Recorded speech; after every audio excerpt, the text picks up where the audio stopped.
हमनी के संस्कृति, हमनी के संस्कार सदा रहे हमनी के साथ। भारत के महान ग्रंथ और काव्य सब के संपूर्ण संकलन सब्सक्राइब करें तिलक। ई कथा इहवे समाप्त हो जाला गुरुदेव? ना, अब ई कथा समाप्त ना भइला। तो एकर आगे के कथा आप लिखले नहीं की? लिखले हैं। हमके सिखाई? ना, काहे गुरुदेव? अब ही ओकर सुनावे के समय निखे आई। बाकी बहुत जल्दी उस समय आए वाला बा, तब हम कथा के शेष भाग भी तुमके सिखा दे।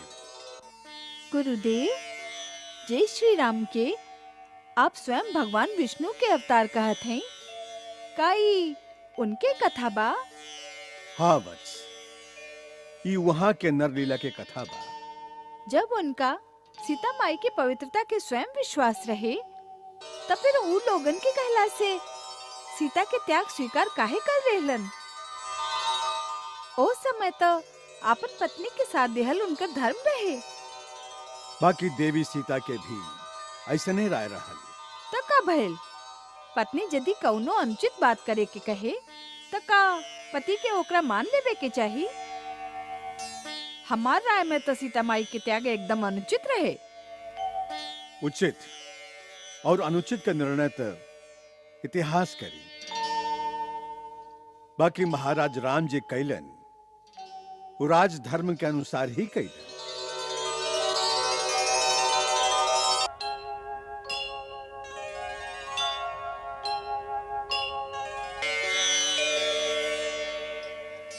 राजा धर्म के नाम पर इतना बड़ा अन्याय कर सकेलन?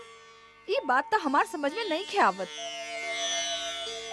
अरे कौन बात पर इतना बिगड़ता रहा? कौन राजा इतना बड़ा अन्याय कइले बा?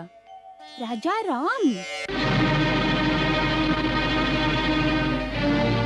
तू लोग महाराज श्री राम के बात करत आरा? हाँ माई, आज गुरुदेव श्री राम के द्वारा हमके सीता माई के त्याग के कथा सुनैले। तब से भैया के क्रोध शांत ही ना हो रहल बा।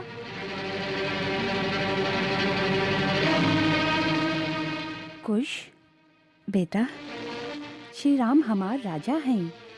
वहाँ पर क्रोध कइल बिल्कुल उचित नहीं खे। बाकी राजा इतना बड़ा अन्याय करे, ओकरा सहल भी उचित नहीं खे। वहाँ कौनो अन्याय ना कइनी।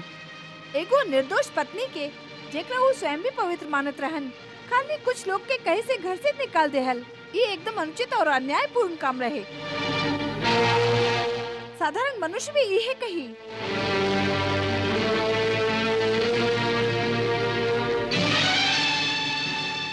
हाँ, साधारण मनुष्य के यही निर्णय हो सकत बा। बाकी श्री राम साधारण मनुष्य नहीं खन। वहाँ ये अवतार में मर्यादा पुरुषोत्तम के अति कठिन भूमिका निभाइले हैं। वहाँ खातिर एगो आदर्श राजा के धर्म एगो पति के धर्म से ज्यादा महत्वपूर्ण रहे। काहे कि राजा के हर काम सगरी प्रजा के जीवन पर गहरा प्रभाव डालेला। ऐसे वहाँ उन्हें कहनी जे एगो आदर्श राजा के करे के चाहिए। बाकी राजा के निजी धर्म का कुछ ना होला। बेचारी पत्नी के वन के कांटा में भेज के अपने राजमहल के ऐश्वर्य भोगल, ये कहवा के न्याय है? ई तोहरा से के कह दिलस कि वहाँ अपने राजमहल के ऐश्वर्य में मगन है? वहाँ अपन जीवन के सगरे सुख के भी सीता के संगे ही वनवास दे दिले हैं। का गुरुदेव ई ना बताइलन तो होके कि वहाँ राजमहल में एगो सन्यासी के लेखा रहलन? ना, गुरुदेव तो सीता माई के त्याग के बाद के कथा सुनाई बे ना गईली। कहली कि समय आवे पर बताई।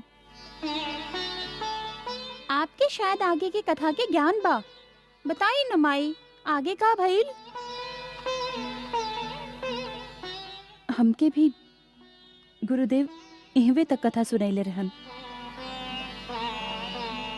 फिर आप ई कैसे जाने ली कि महाराज श्री राम अपन राजमहल में कैसे रहेलन? वह राजा हैं। आदर्श राजा के जीवन तो प्रजा के सामने खुलल किताब के लेखा होकेला। एह से बात सगरी प्रजा जाने ली। हमहू वहाँ के प्रजा हैं, एह से हमहू जानत हैं। फिर माई, सीता माई के का भइल? ऊ कहवा गई नी, आपके पता बा? ऊ तो गुरुदेव जानत हैं। गुरुदेव तो कहत हैं कि समय आवे पर बताई। ठीक है कहत हैं, समय की प्रतीक्षा तो करे के ही पड़ेला। कुछ भी होखे, हम ये अन्याय के संगे कबो न सहमत हो सकेली। यदि कौनो दिन हमके महाराज श्री राम मिल गईलन तो हम उनका से ये प्रश्न जरूर पूछब कि आप अपन निर्दोष पत्नी के घर से काहे निकाल देली। हाँ, हमहू यही प्रश्न पूछब महाराज से। बाकी भैया, हमार भेंट महाराज से होकबे काहे करी? ऊ तो राजा बाड़न, हम बनवासी। के जाने कौनो दिन अवसर निकल आवे। गुरुदेव कहेली कि यदि संकल्प दृढ़ होखे तब भगवान ओकरा जरूर पूरा करेलन। और हमके पूरा विश्वास बा कि कौनो न कौनो दिन हमार भेंट महाराज श्री राम से जरूर होई।